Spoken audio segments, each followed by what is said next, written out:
Baik, terima kasih Yang Mulia. Assalamualaikum warahmatullahi wabarakatuh. Salam damai sejahtera untuk kita semuanya. Om Swastiastu, Namo Buddhaya, salam kebajikan, Rahayu.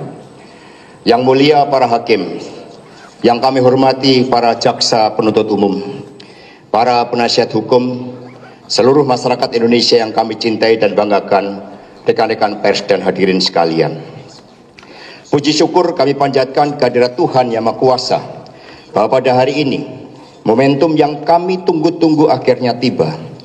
Di hadapan majelis hakim yang mulia, kami mengucapkan banyak terima kasih telah diberi kesempatan untuk menyampaikan eksepsi atau nota keberatan ini.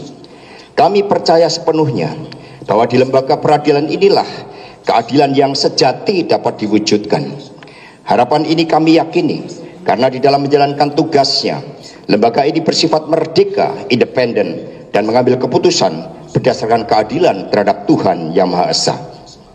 Keyakinan kami semakin kuat setelah mendapatkan pemikiran penuh kebijaksanaan dari Profesor Dr. Haji Sunarto SHMH, yang saat ini beliau menjabat sebagai Ketua Mahkamah Agung Republik Indonesia.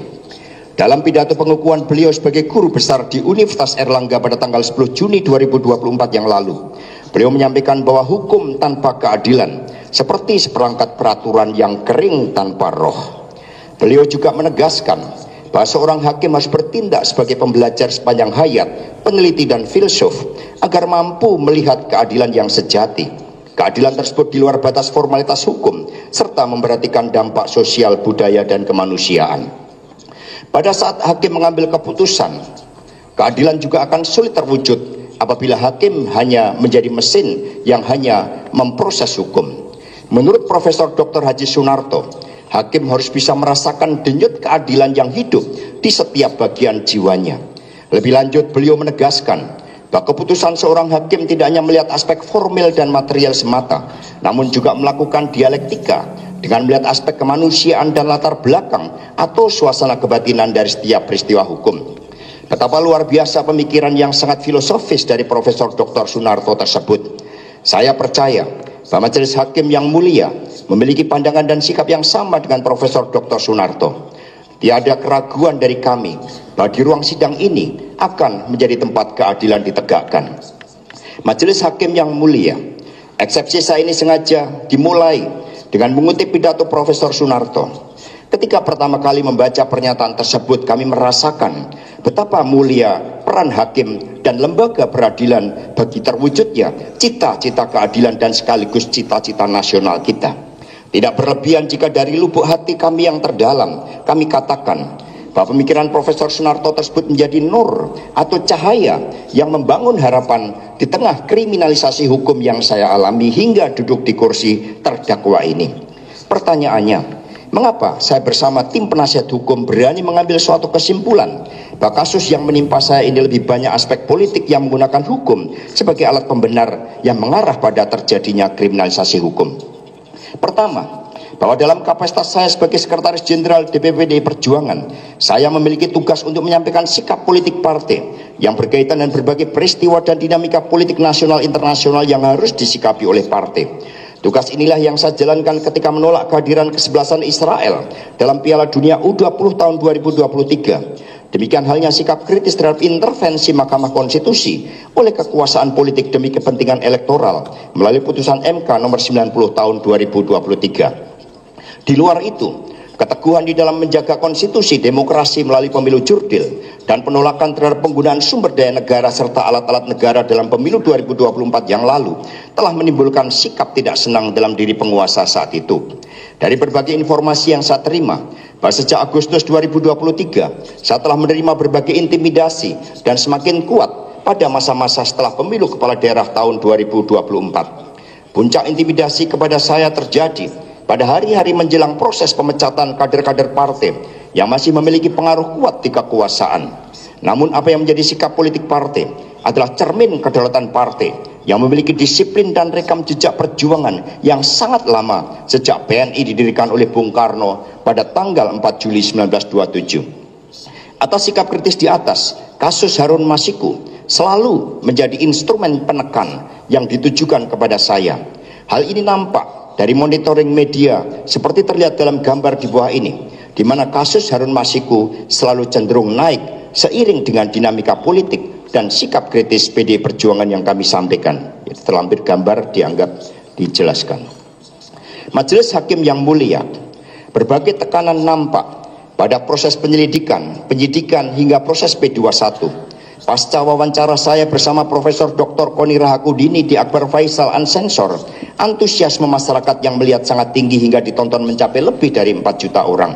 Saat itu, Prof. Koni menyampaikan pesan dari petinggi aparatur negara, yakni aparat TNI dan Polri yang merah putih, yang menginformasikan bahwa saya akan ditersangkakan jika tetap kritis, termasuk dalam pilkada di beberapa wilayah yang sudah dikondisikan. Dalam podcast itulah saya sampaikan bahwa apa yang saya perjuangkan adalah hal-hal yang prinsip, suatu perjuangan nilai dan berkaitan dengan hal-hal fundamental di dalam menjaga konstitusi, demokrasi, pemilu jurdil, hingga penolakan terhadap penyalahgunaan kekuasaan atau abuse of power. Pasca wawancara tersebut, tekanan terhadap saya semakin meningkat, terlebih pada periode 4-15 Desember 2024 menjelang pemecatan Bapak Jokowi oleh DPP PD Perjuangan setelah mendapat laporan dari Badan Kehormatan Partai. Pada periode itu, ada utusan yang mengaku dari pejabat negara yang meminta agar saya mundur, tidak boleh melakukan pemecatan atau saya akan ditersangkakan dan ditangkap. Dan akhirnya pada tanggal 24 Desember 2024, yakni 1 minggu setelah pemecatan para kader partai, pada pagi harinya dibocorkan terlebih dahulu ke media, dan pada sore menjelang malam saya ditetapkan sebagai tersangka bertepatan dengan malam Natal, ketika kami sedang merencanakan ibadah misa Natal setelah hampir 5 tahun tidak bisa merayakan Natal bersama keluarga secara lengkap. Tekanan yang sama juga pernah terjadi pada partai politik lain yang berujung pada penggantian pimpinan partai dengan menggunakan hukum sebagai instrumen penekan. Bahkan proses penetapan tersangka terhadap saya diwarnai pula oleh aksi demonstrasi oleh kelompok masyarakat yang tidak dikenal, aksi pemasangan spanduk yang menyerang partai, serta rekayasa gugatan untuk menggugat keabsahan pimpinan partai. Bahkan operasi politik terhadap saya sampai harus menggunakan lembaga survei untuk menggiring opini publik. Salah satu media, yakni inilah.com, telah mendapatkan sanksi dari Dewan Pers karena melanggar kode etik jurnalistik ketika menurunkan berita yang menuduh saya kasak kusuk cari maklar untuk mengatur pra-peradilan. Sebelumnya, pada tanggal 26 Maret 2024, saya juga sempat dilaporkan ke Polda Metro Jaya dengan tuduhan penyebaran berita bohong dan hoaks dalam wawancara saya di Kompas TV dan SCTV. Ketika saya selesai memenuhi panggilan Polda Metro Jaya pada tanggal 4 Juni 2024, pada hari yang sama, di sore harinya, media memberitakan bahwa KPK telah mengeluarkan surat panggilan untuk saya. Pelaporan di Polda Metro Jaya tidak berlanjut karena Dewan Pers melalui saudara Yadi Hendriana selaku Ketua Komisi Pengaduan dan Penegakan Etika Dewan Pers menyatakan bahwa wawancara itu adalah produk pers yang tidak bisa dipidanakan. Wawancara itu sendiri berisi kritik saya sebagai Sekjen PD Perjuangan yang menyampaikan sikap politik resmi partai terhadap kemunduran kualitas demokrasi dan penegakan konstitusi di Indonesia. Majelis Hakim yang mulia, kedua, hal yang ingin saya sampaikan berkaitan dengan pokok perkara yang dituduhkan kepada saya ini telah dilakukan proses pengadilan yang telah memiliki kekuatan hukum tetap. Di dalam putusan nomor 18/Pitsus TPK 2020 PN Jakarta Pusat dengan terdakwa Saiful Bahri dan putusan nomor 28/Pitsus TPK 2020 PN Jakarta Pusat dengan terdakwa 1 Wahyu Setiawan dan terdakwa 2 Agustiani Tio Fridelina, tidak ada amar putusan yang menyatakan keterlibatan atas diri saya. Dalam kesaksian di bawah sumpah di pengadilan, Saiful Bahri justru terungkap bahwa bahwa saya melakukan teguran keras, dalam kesaksian di bawah sumpah di pengadilan Saiful Bahri justru terungkap fakta hukum bahwa saya melakukan teguran keras terhadap saudara Saiful Bahri ketika mendengar yang bersangkutan meminta dana ke Harun Masiku. Kesaksian saya tersebut juga dibenarkan oleh saudara Saiful Bahri. Demikian halnya keterlibatan saudara Doni Tri Istiqomah sebagai lawyer Harun Masiku pasca dikabulkannya judicial review dan fatwa Mahkamah Agung terjadi atas kesepakatan antara saudara Doni Tri Istiqomah dengan Harun Masiku. Saudara Donilah yang pada awalnya mengajak Saiful Bahri. Hal tersebut juga tertuang dalam BAP saya pada tahun 2020 yang telah digunakan pada sidang pengadilan sebelumnya. Konstruksi kasus Harun Masiku ini sebenarnya sangat sederhana, meski tidak sepenuhnya tepat, namun dapat dianalogikan dari seseorang yang terkena tilang di perempatan jalan karena diindikasikan melanggar aturan lalu lintas. Seseorang bisa ditilang, lalu merasa tidak berdaya, dan kemudian bernegosiasi dengan polisi, dengan otoritas kekuasaan yang lebih tinggi, sehingga cenderung terjadi kesepakatan di bawah tangan dan terjadi damai. Dalam kasus ini, kedudukan hukum berbeda karena Harun Masiku merasa punya hak konstitusional pasca dikabulkannya judicial review dan fatwa Mahkamah Agung, serta adanya keputusan penetapan caleg terpilih dari DPP PD Perjuangan akibat Bapak almarhum Nasruddin Kemas meninggal dunia pada saat daftar calon tetap sudah ditetapkan. Presiden hukum persoalan tersebut pernah terjadi pada pemilu tahun 2010 ketika almarhum Sutradara Ginting meninggal beberapa saat sebelum pemilu dan memperoleh suara terbanyak, dan penggantinya ditetapkan oleh DPP PDI Perjuangan berdasarkan pertimbangan DPP partai, bukan atas banyaknya perolehan suara. Hal penting yang terungkap di dalam peristiwa penyuapan tersebut, sekiranya KPU telah menolak permohonan DPP PDI Perjuangan pada rapat pleno pada tanggal 6 Januari 2020 dan surat KPU secara resmi dikeluarkan pada tanggal 7 Januari 2020, di mana surat tersebut juga diparaf oleh saudara Wahyu Setiawan. Pertanyaannya, mengapa setelah seluruh komisioner KPU kemudian menolak, lalu pada tanggal 8 Januari 2020 Wahyu Setiawan masih meminta dana kepada saudari Agustiani Tio Fridelina terkait persoalan Harun Masiku?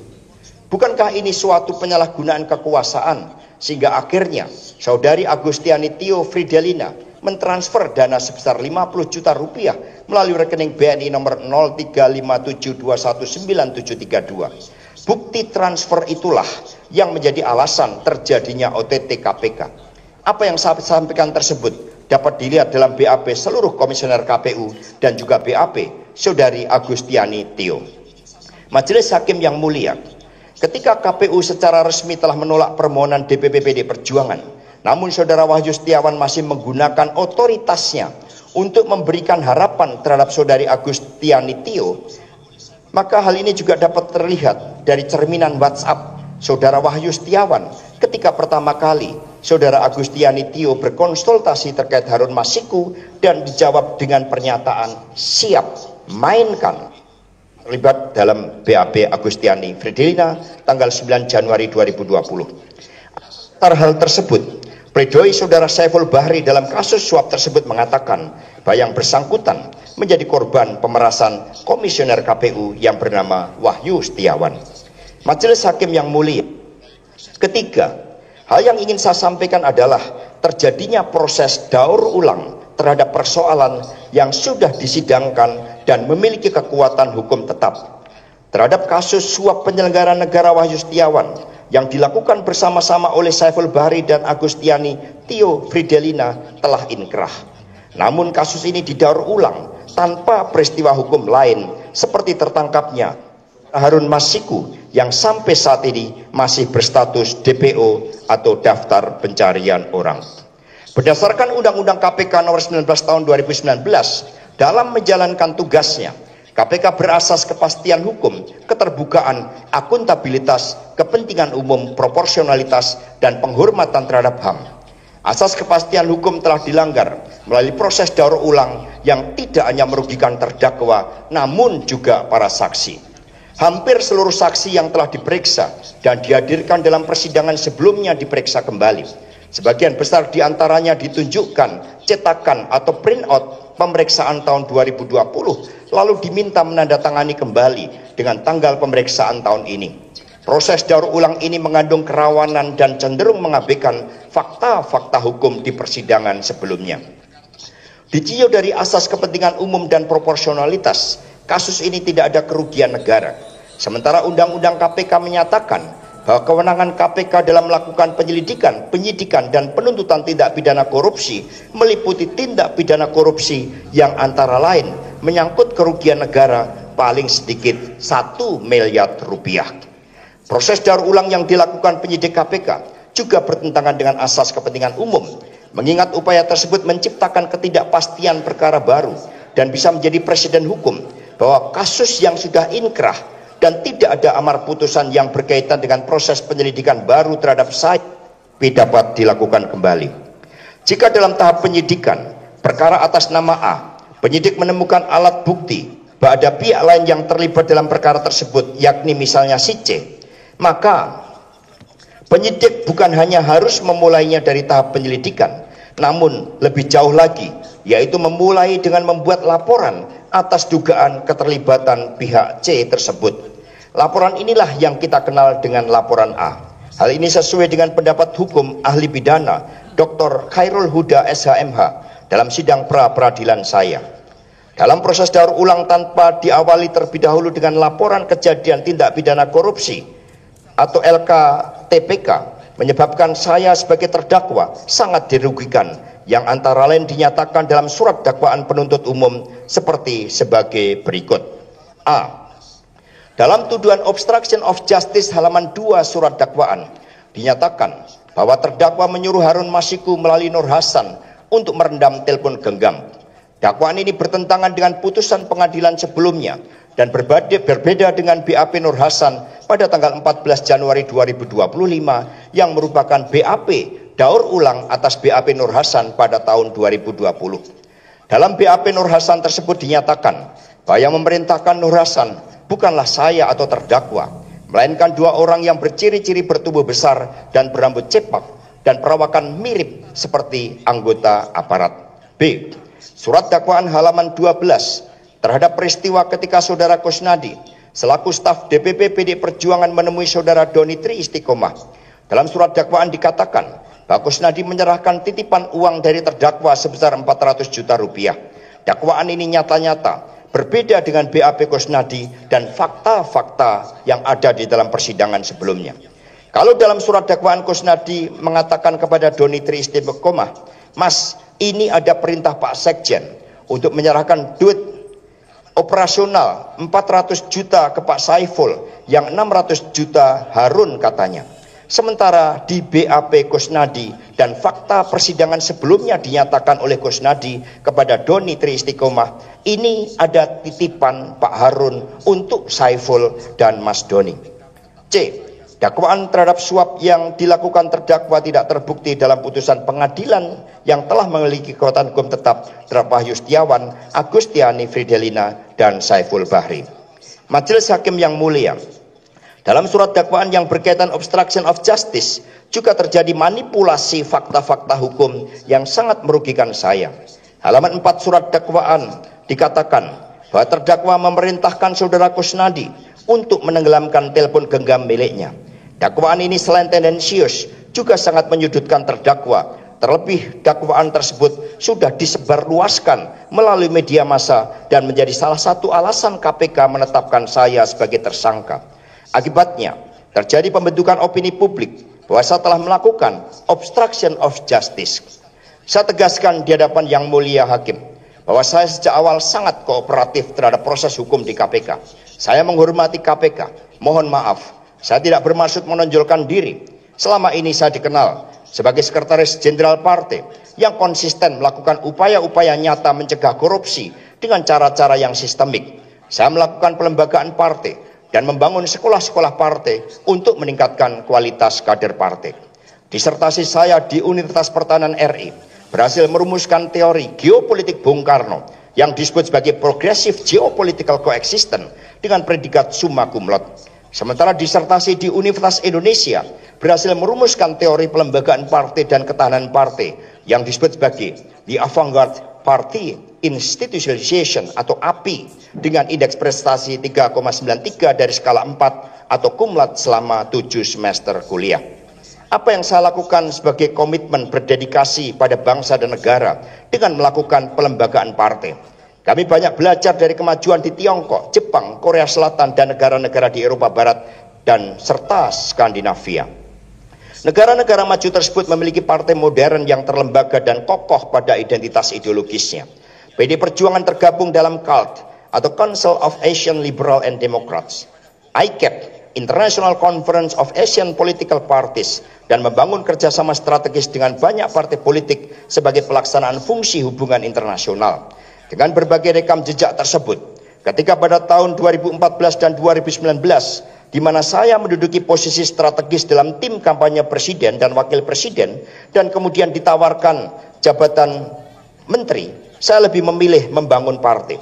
Demikian halnya, saya tidak mau mencalonkan sebagai anggota DPR RI, meskipun dengan posisi DPP PD Perjuangan sejak tahun 2010 tidaklah sulit untuk menjadi anggota DPR RI. Bagi saya pribadi, berdedikasi pada Bung Karno dan Ibu Megawati Soekarno Putri serta PDI Perjuangan dengan melalui pelembagaan partai sebagai skala prioritas tertinggi saya dibandingkan dengan menjadi pejabat negara. Melakukan pelembagaan partai jauh lebih penting daripada menjadi pejabat negara. Saya berprinsip bahwa tidak ada negara maju tanpa topangan sistem kepartean dengan partai-partai modern yang ideologis dan berdisiplin. Sebab berpolitik berkaitan dengan seluruh peri kehidupan bangsa. Berpolitik itu membangun peradaban bangsa.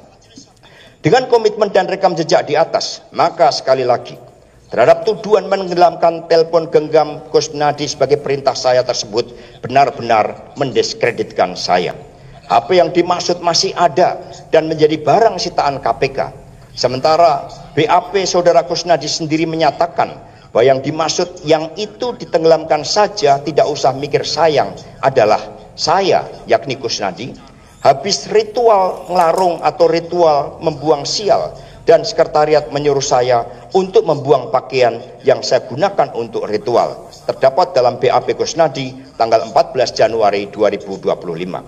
Majelis Hakim yang mulia, KPK di dalam menjalankan seluruh kewenangannya, salah satunya berasaskan pada penghormatan terhadap HAM. Namun dalam praktek, begitu banyak pelanggaran terhadap asas ini. Pertama, pada saat saya diperiksa KPK pada tanggal 10 Juni 2024, ternyata pemeriksaan saya hanyalah sebagai kedok belaka. Tujuan sebenarnya adalah untuk merampas paksa barang-barang saudara Kusnadi yang dilakukan secara melawan hukum. Karena itulah, saya lebih banyak didiamkan menunggu di ruang pemeriksaan selama lebih dari 3 jam. Pada saat bersamaan, penyidik KPK saudara Rosa Purbabekti justru melakukan perbuatan melawan hukum dengan cara menyamar, membohongi Kusnadi, mengintimidasi, merampas barang yang dibawa Kusnadi, dan menginterogasi atau memeriksa selama hampir 3 jam tanpa adanya surat panggilan.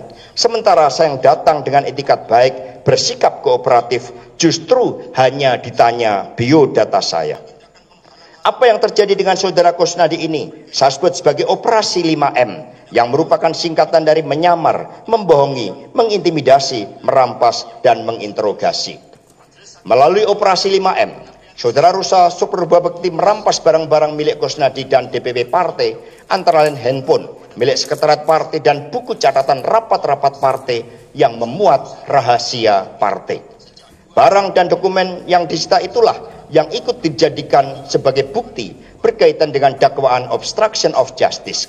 Bukti-bukti yang diperoleh melalui tindakan melawan hukum itulah yang dikhawatirkan KPK, sehingga patut diduga bahwa tindakan menghalang-halangi pra-peradilan kedua berkaitan dengan hal tersebut.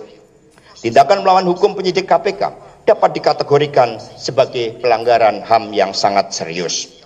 Majelis Hakim yang mulia, pengabaian asas HAM dan akuntabilitas serta keterbukaan yang dilakukan penyidik KPK juga nampak pada proses P21 yang sangat dipaksakan. Saat itu saya dalam keadaan sakit. Sejak 2 Maret 2025 sakit radang tenggorokan, dan 5 Maret 2025 kram perut, diperiksa dokter KPK serta mendapatkan pengobatan. Pada tanggal 6 Maret 2025 saya membuat surat pernyataan tidak bisa memenuhi panggilan KPK karena sakit. namun hal tersebut tetap dipaksakan. Hal yang sangat merugikan saya, proses P21 tanpa diawali dengan saksi-saksi yang meringankan. Surat permohonan saksi yang meringankan untuk diperiksa KPK telah disampaikan oleh penasihat hukum ke pimpinan KPK pada tanggal 4 Maret 2025. Ketika hal tersebut kami tanyakan kepada penyidik KPK Saudara Rosa Purbabekti, menjawab bahwa yang bersangkutan belum menerima disposisi dari pimpinan KPK. Hal itu juga disaksikan oleh para penasihat hukum.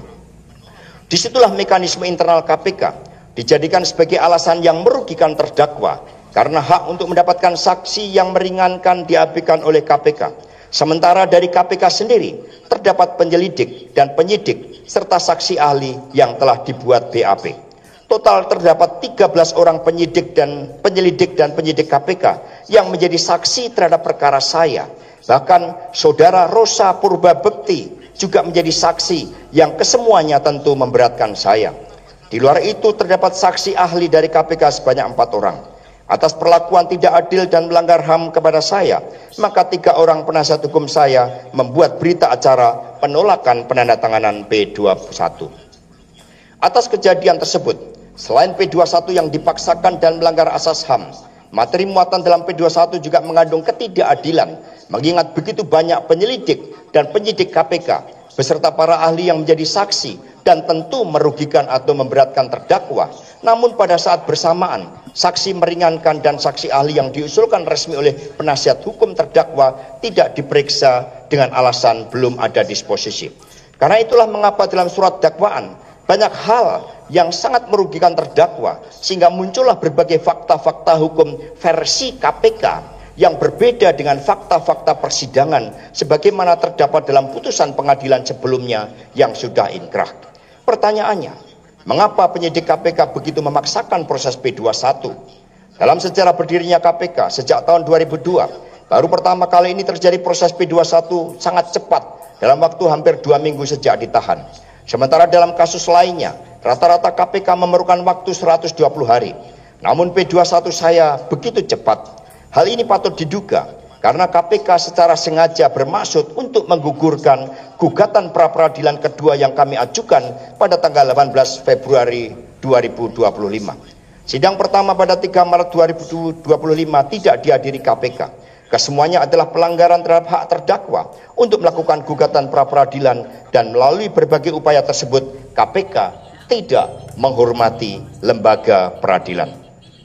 Apa yang dilakukan KPK menunjukkan bahwa pemberantasan korupsi dilakukan dengan tidak menghormati mekanisme hukum dan melanggar aspek-aspek formil serta bukti-bukti material yang diambil dengan cara-cara yang cenderung melanggar hukum sebagaimana operasi 5M terhadap Saudara Kusnadi. Hal tersebut sudah lama diingatkan oleh Profesor Todung Mulya Lubis dalam buku catatan harian jilid 5 yang terinspirasi oleh buku Leslie Holmes, Corruption, Postcommunism, and Neoliberalism. Prof. Todung menyatakan, saya harus berhati-hati dan mengingatkan KPK bahwa pemberantasan korupsi itu sering terjadi karena balas dendam atau revenge, atau ikhtiar untuk membersihkan diri, atau untuk mendemonstrasikan kepada publik tentang komitmen pemberantasan korupsi, dan juga untuk memperoleh legitimasi yang baru. Pemikiran Prof. Todung Mulya Lubis yang disampaikan pada tahun 2013 nampaknya terbukti benar bahwa ada kepentingan lain yang disampaikan dalam kasus saya ini, seperti unsur balas dendam, mengingat salah satu BAP penyidik KPK, yakni BAP Saudara Rizka Anung Nata tanggal 2 Januari 2025 telah mengaitkan saya dengan program tes wawasan kebangsaan atau TWK yang merupakan kebijakan pemerintah Jokowi, dan hal tersebut tidak ada kaitannya dengan saya yang lebih berkonsentrasi di internal partai. Demikian halnya terkait tujuan untuk mendemonstrasikan kepada publik guna mendapatkan legitimasi baru. Majelis Hakim yang mulia, kedua, pengabaian prinsip HAM atau asas HAM dilakukan penyidik KPK terhadap Saudari Agustiani Tio Fridelina melalui kesaksian di bawah sumpah dalam sidang pra-peradilan 1 pada tanggal 7 Februari 2025 demi ambisi agar menyebut nama saya, Saudari Agustiani Tio Fridelina, didatangi seseorang dengan iming-iming sebesar 2 miliar rupiah. Selain itu, dalam pemeriksaan saudari Agustiani Tio Fridelina oleh penyidik Rosa Purbabekti telah melakukan intimidasi sampai menggebrak meja dan mendesak agar saudari Agustiani Tio Fridelina mengganti penasihat hukumnya.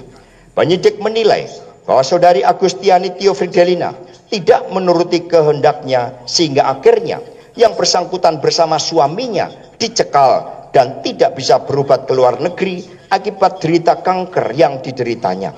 Padahal jauh sebelum kasus ini naik lagi ke permukaan, saudari Agustiani Tio Fridelina sudah berulang kali berobat ke Guangzhou bagi penyembuhan penyakit kansernya.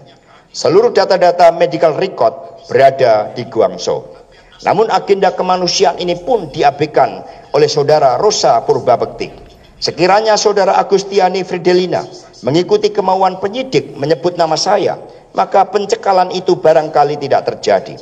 Apa yang terjadi dengan saudari Agustiani Tio Fridelina selain pengabdian terhadap HAM, juga pengabdian terhadap kemanusiaan dan hati nurani kita. Pengabdian aspek kemanusiaan menurut Prof. Sunarto telah menggerus terwujudnya keadilan dalam penegakan hukum.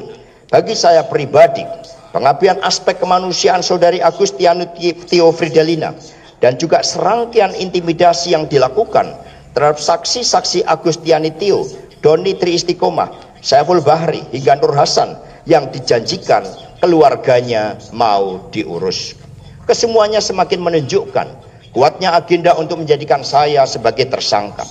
Dalam perspektif ideologis, apa yang dilakukan oleh penyidik KPK tersebut juga pengingkaran terhadap Pancasila, di mana di dalamnya ada sila ketuhanan, kemanusiaan, kebangsaan, demokrasi, dan keadilan sosial.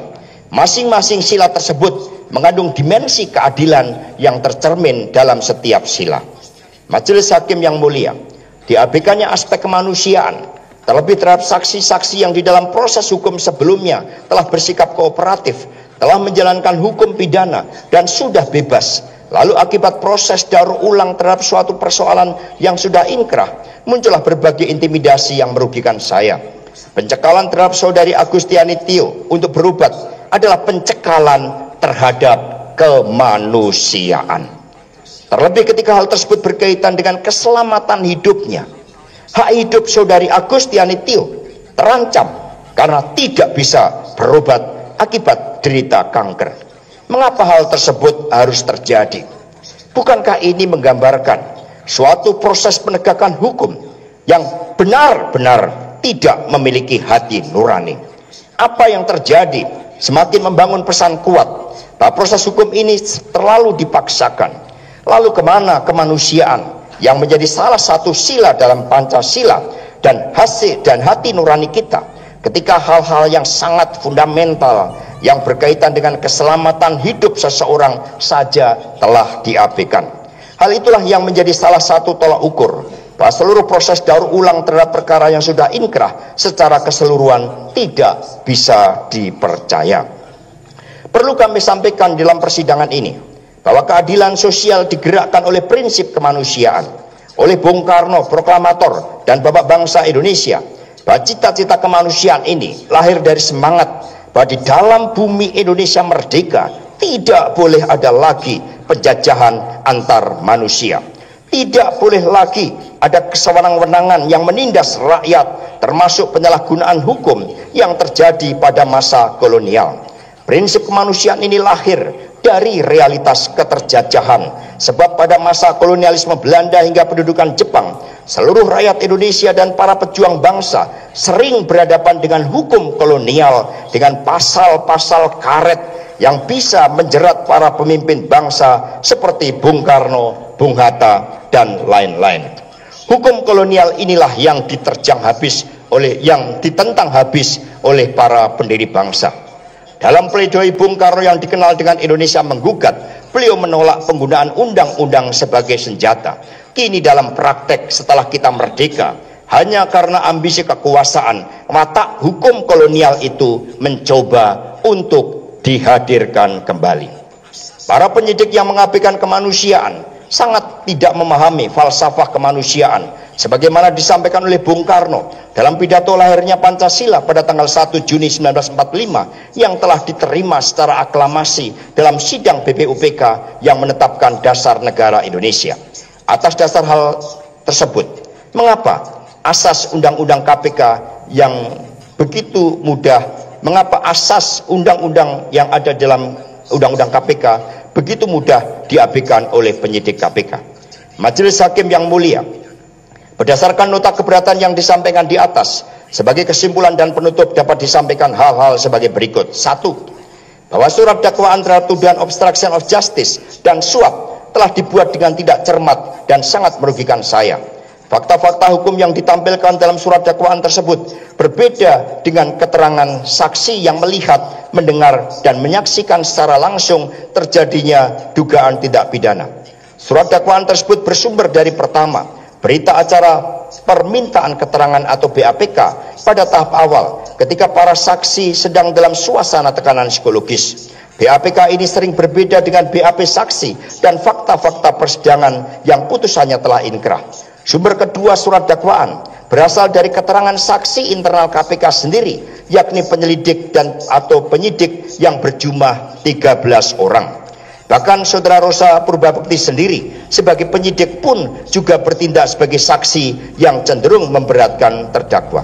Dengan adanya 13 saksi yang berasal dari internal KPK, tentu konstruksi dan konklusi hukum yang disampaikan lebih mengarah pada maksud dan tujuan para penyelidik dan atau penyidik, sehingga tidak terlepas dari subjektivitas, mengingat saksi internal KPK tersebut tidak melihat, mendengar atau mengalami secara langsung, bahkan tidak memahami latar belakang persoalan tersebut.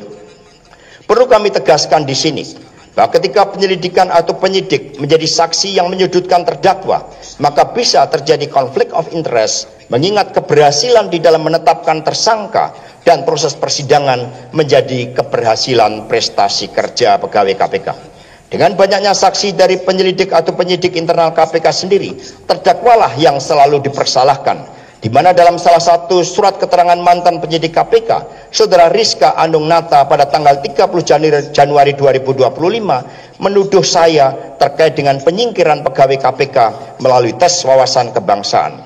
TWK sepenuhnya adalah kebijakan pemerintah saat itu, dan sebagai sekjen partai sekali lagi saya lebih berkonsentrasi di internal partai. Jadi sebagaimana yang disampaikan oleh Prof. Todung Mulya Lubis bahwa penegakan hukum di KPK ada motif balas dendam.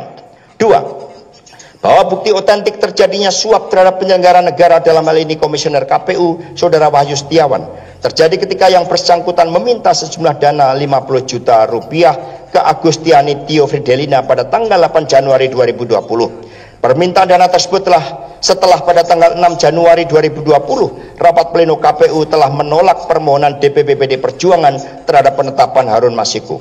Bahkan pada tanggal 7 Januari 2020 saat penolakan KPU tersebut dikirimkan ke DPP PD Perjuangan dan Saudara Wahyu Setiawan telah ikut memberikan parafnya. Ketika pada tanggal 8 Januari 2020 Saudara Wahyu Setiawan meminta dana, maka menurut tim hukum hal tersebut masuk kategori pemerasan yang dampaknya sangat merugikan saya. Apa yang dilakukan oleh Saudara Wahyu Setiawan ini semakin mempertegas motif sejak awal untuk siap mainkan yang nampak dari WA Saudara Wahyu Setiawan kepada Saudari Agustiani Tio Fridelina. Atas perbuatannya, Saudara Wahyu Setiawan telah bersikap kooperatif menjalankan sanksi pidana dan sekarang sudah bebas.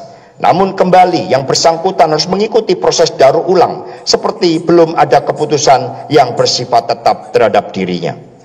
3. Bahwa dalam putusan pengadilan yang telah memiliki kekuatan hukum tetap terhadap Wahyu Setiawan, Agustiani Tio, dan Saiful Bahri, tidak ada amar putusan yang berkaitan dengan keterlibatan terdakwa. Tidak ada sumber dana dari terdakwa. Bahkan terungkap dalam fakta persidangan sebelumnya bagaimana terdakwa menegur keras Saudara Saiful Bahri yang meminta dana kepada Harun Masiku, dan hal tersebut diakui oleh Saudara Saiful Bahri. Keterlibatan Saudara Doni Tri Istiqomah sebagai lawyer Harun Masiku terjadi tanpa sepengetahuan terdakwa. Demikian halnya keterlibatan Saudara Saiful Bahri atas ajakan langsung Saudara Doni Tri Istiqomah.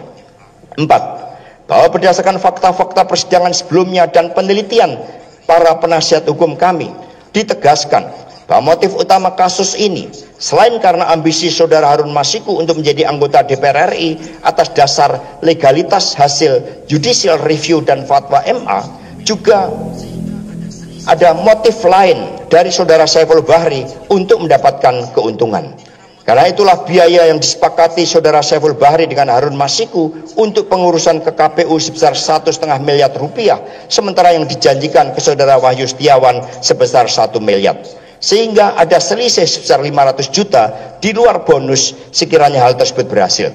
Tidak ada motif dari saya, apalagi sampai memberikan dana 400 juta sebagaimana dituduhkan dalam surat dakwaan. Dalam teori kepentingan, seharusnya saudara Harun Masiku justru yang memberikan dana ke saya. Apalagi ditinjau dari nomor urut, saudara Harun Masiku ditempatkan pada nomor urut 6 yang bukan nomor favorit. 5. Bahwa terhadap kasus ini tidak ada kerugian negara. Hal ini berbeda dengan Undang-Undang KPK nomor 19 tahun 2019 yang menegaskan bahwa kewenangan KPK di dalam melakukan penyelidikan, penyidikan, dan penuntutan tindak pidana korupsi yang antara lain menyangkut kerugian negara paling sedikit 1 miliar rupiah. Artinya persoalan ini bukan ranah kewenangan KPK. 6.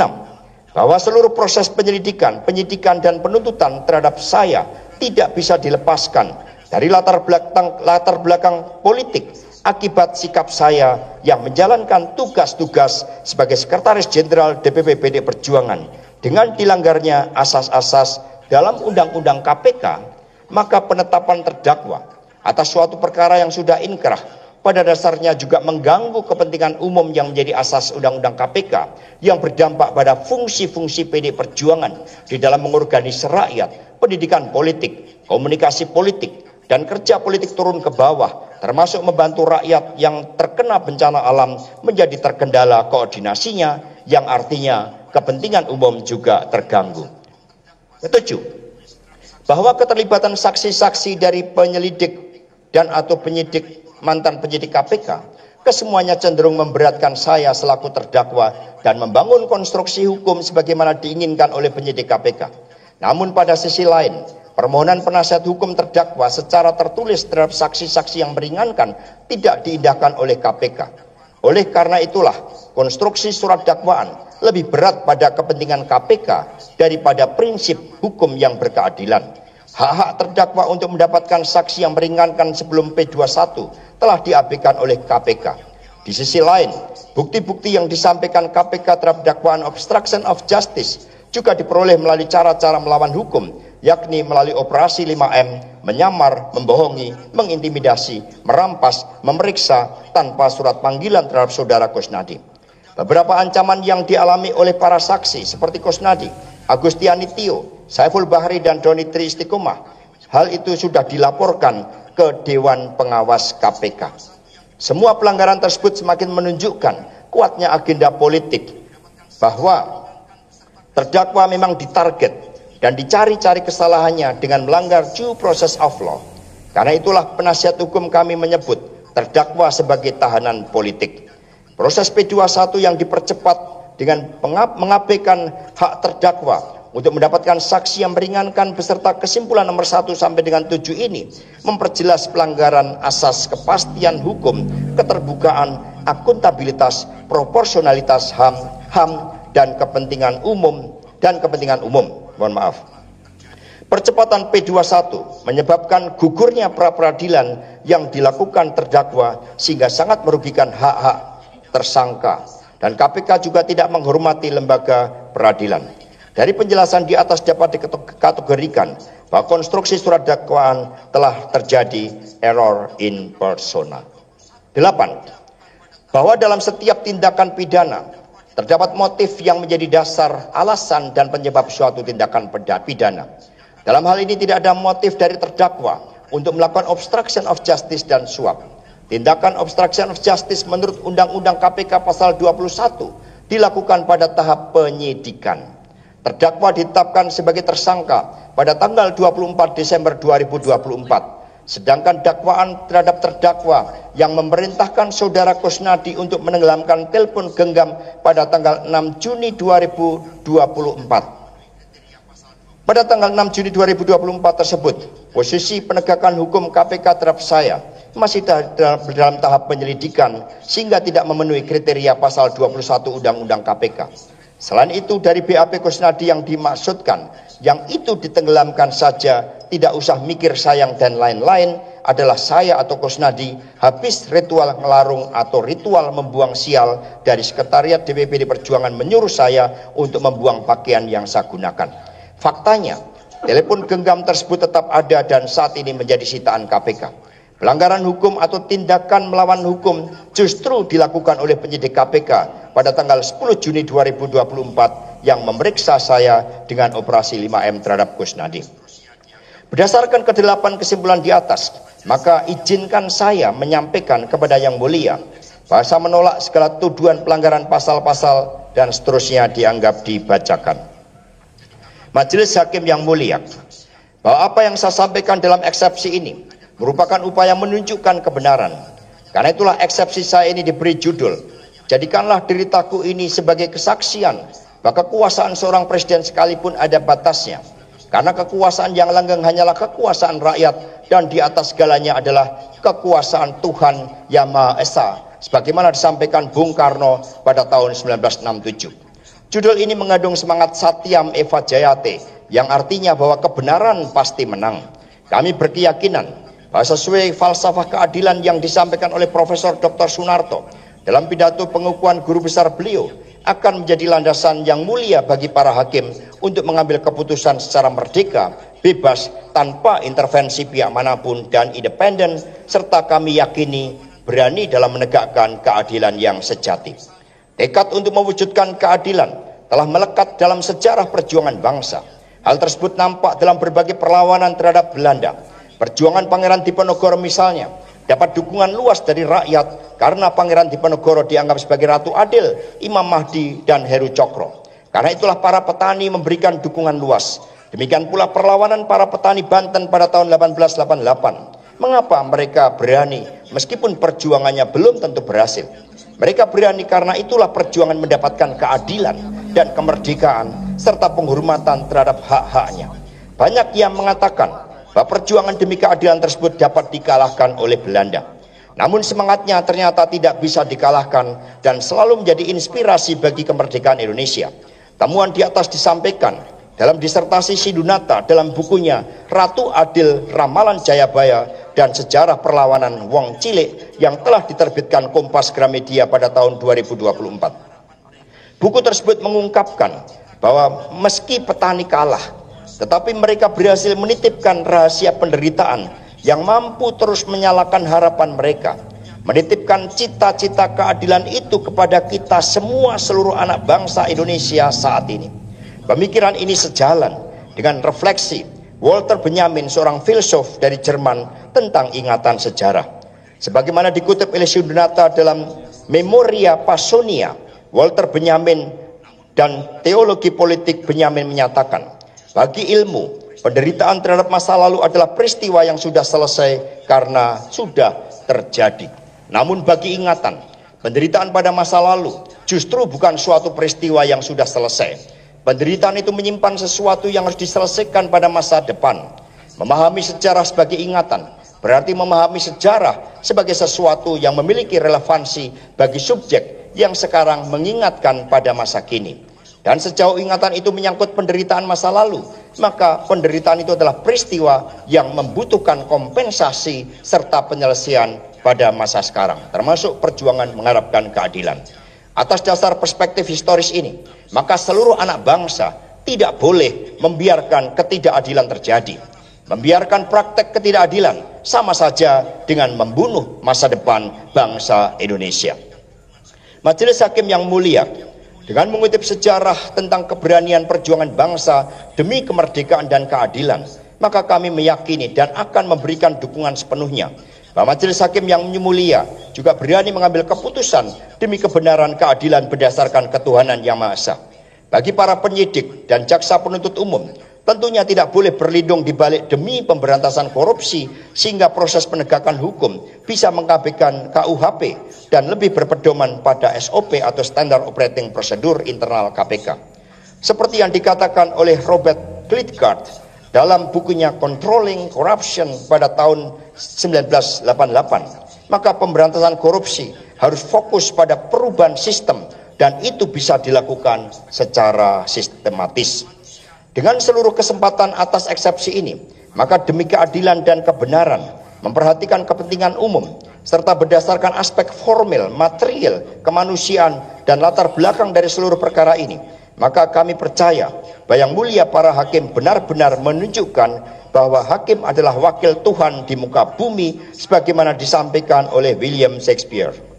Dengan demikian, kepada yang mulia majelis hakim yang memeriksa dan mengadili perkara aku terhadap atas nama saya, Hasto Kristianto, mohon dan mengharap sebagai suatu proses penyelidikan hukum dapat menjadi pilar utama pencari keadilan.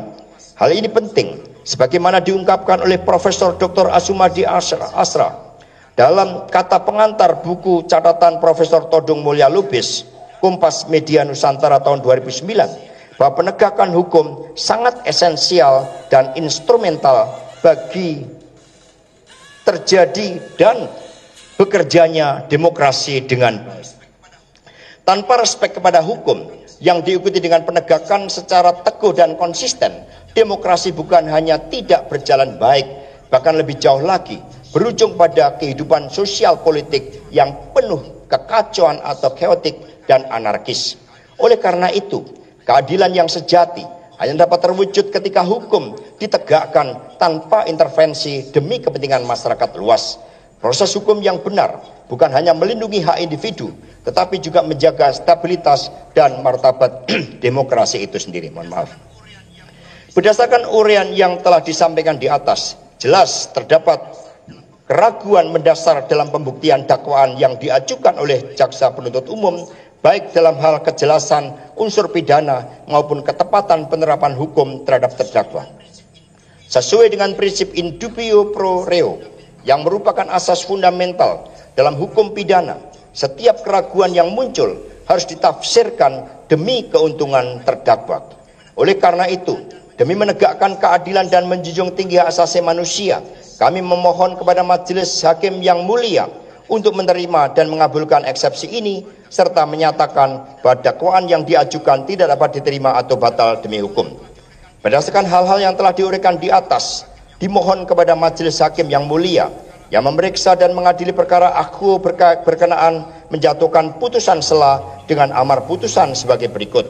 1. Menerima dan mengabulkan seluruh nota keberatan atau eksepsi terdakwa dan penasihat hukumnya sebagai satu kesatuan. 2. Menyatakan surat dakwaan jaksa penuntut umum batal demi hukum atau setidak-tidaknya tidak dapat diterima. 3. Menyatakan atas nama terdakwa Hasto Kristianto tidak dilanjutkan pemeriksaannya. 4. Memulihkan hak terdakwa Hasto Kristianto dalam kedudukan, kemampuan, harkat, dan martabatnya. 5. Memerintahkan jaksa penuntut umum untuk membebaskan terdakwa Hasto Kristianto dalam waktu paling lambat 24 jam setelah putusan dari majelis hakim yang mulia. 6. Memerintahkan agar seluruh barang bukti yang disita oleh penyidik dan jaksa penuntut umum untuk dikembalikan kepada pihak dari mana barang tersebut disita. 7. Membebaskan biaya perkara kepada negara. Majelis hakim yang mulia, akhirnya saya dan tim penasihat hukum berharap agar eksepsi ini dikabulkan. Di rumah tahanan, saya mendapatkan seorang sahabat. Melalui sahabat yang beragama Islam ini, saya mendapatkan begitu banyak nasihat kebijaksanaan yang bersumber dari Al-Quran dan hadits-hadits. Nasihat tersebut disampaikan oleh sahabat baik saya, Afrian Jafar. Beliau menyampaikan dari Quran, surat Al-Maidah ayat 8, berikut terjemahannya. Wahai orang-orang yang beriman, jadilah kamu sebagai penegak keadilan karena Allah, menjadi saksi dengan adil. Dan janganlah kebencianmu terhadap suatu kaum mendorong kamu untuk berlaku tidak adil. Berlaku adillah, karena adil itu lebih dekat kepada takwa. Kemudian dari Quran, surat Ghafir ayat 18, berikut terjemahannya. Orang-orang yang dijolimi tidak mempunyai teman setia seorang pun, dan tidak pula mempunyai seorang pemberi syafaat yang diterima syafaatnya. Mohon izin saya ulangi. Orang-orang yang dijolimi orang-orang yang zolim, orang-orang yang zolim tidak mempunyai teman setia seorang pun, dan tidak pula mempunyai seorang pemberi syafaat yang diterima syafaatnya. Yang lain dianggap dibacakan. Kemudian dari hadits riwayat Bukhari nomor 1496, Muslim nomor 19. Dan berhati-hatilah terhadap doa orang yang terzolimi, karena tidak ada penghalang antara doanya dengan Allah. Demikian pula yang disampaikan oleh Romo Sidunata kepada saya, yang diambil dari Alkitab, dari Markus 13, bab 13 ayat 11. Apabila mereka mengiringi dan menyerahkan kamu, janganlah khawatir akan apa yang kamu harus katakan, tetapi katakanlah apa yang dikaruniakan kepadamu pada saat itu juga, sebab bukan kamu yang berkata-kata, melainkan Roh Kudus. Demikian nota keberatan atau eksepsi ini kami sampaikan dengan harapan agar keadilan dapat ditegakkan sebagaimana mestinya. Atas perhatian dan dikabulkannya oleh Yang Mulia Majelis Hakim, kami ucapkan terima kasih. Satyam Eva Jayate. Pada akhirnya kebenaran yang akan menang, diiringi salam nasional kita, merdeka. Hormat kami terdakwa Hasto Kristianto, ditandatangani tanggal 21 Maret 2025.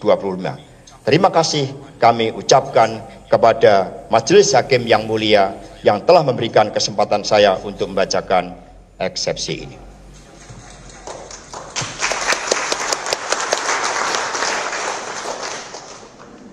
Baik, silakan pada